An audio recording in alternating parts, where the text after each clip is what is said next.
औरंगजेब विवाद पर बोले आचार्य मनोज अवस्थी।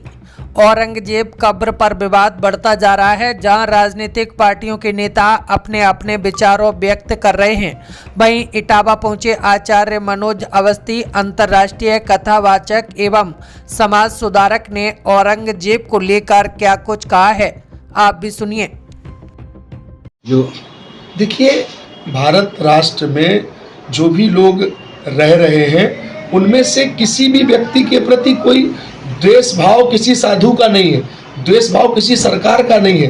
बात केवल इस चीज़ की ये है कि किसी का भी अगर मकान है, किसी का भी घर है, तो उस घर में रहने की उसकी अपनी नियमावली है। आप किसी के भी होटल में जाएंगे, किसी के भी स्थान पे जाएंगे, वहाँ आपके नियम से वो नहीं चलेगा, आपको उसके नियम से चलना पड़ेगा। तो नियम के आधार पर अगर दोनों को साथ रहना बिल्कुल तय था, वो दोनों साथ रह सकते थे, तो बंटवारा क्यों हुआ?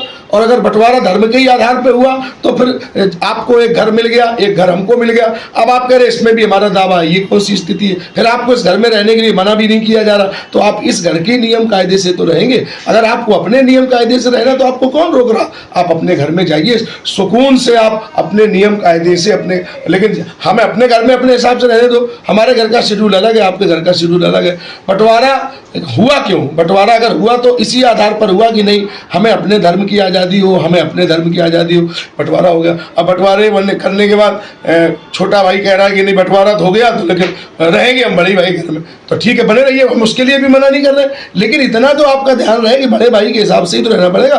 बड़े भाई हो गए, आप छोटे भाई हो गया, बड़े भाई को थप्पड़ मारेंगे तो कैसे सहन होगा? ये एक अनुचित बात हो रही है कि छोटे भाई को है तो आप छोटे भाई की मर्यादा से रहिए। ये थोड़ी है कि आप बड़े भाई को थप्पड़ मारेंगे। आप क्यों, या फिर आपको ठीक नहीं लग रहा तो आपका जो घर आपको दिया गया उसमें आप जाकर के स्वीकार करिए। बंटवारा धर्म के आधार पर किसने किया? बंटवारा जब हम चारों एक घर में रह सकते थे तो प्रॉब्लम क्या थी? कोई प्रॉब्लम नहीं थी, रहना चाहिए था। लेकिन बंटवारा धर्म के आधार पर किया गया। पहले से ही आपको पता था कि हम वहाँ, फिर सारी चीज़ों पर विश्लेषण होना चाहिए और देखना चाहिए कि जहाँ पर हमारी संख्या 10% थी वहाँ हम 1% क्यों रह गए? इसका भी तो कोई जवाब दे। और जिनकी संख्या 1% थी वो 10 क्यों हो गए?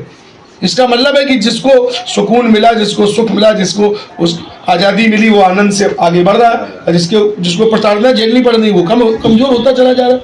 इस पर भी मनन होना चाहिए। ठीक, दूर समाचार से बात करने के लिए आपका बहुत बहुत धन्यवाद महाराज जी।